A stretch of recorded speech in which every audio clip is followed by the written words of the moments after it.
Nga 200 në 1.000 euro për klient, eskortat e huaja mbushin Tiranën, gjykata gjobit vajzat nga Rusia, Kolumbia dhe Venezuela.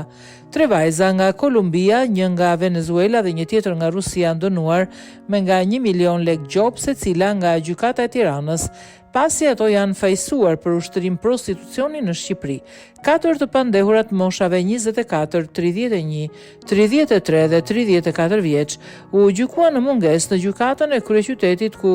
përmes avokatëve u dakordsuan me dënimin e kërkuar nga prokuroria. Gjatë hetimit të akuzuarat kanë treguar detaje se si kanë bërritur në Shqipëri pagesat nga 200 deri në 1.000 euro që merrnin për çdo klient, por edhe se me kë i ndanin fitimet e tyre dhe pretendimin se nuk ishin në dieni të faktit se prostitucioni konsiderohet krim në Shqipëri. Sipas vendimit të gjykatës të siguruar nga mediat, hetimi që çoi në gjyqëruesen dhe 4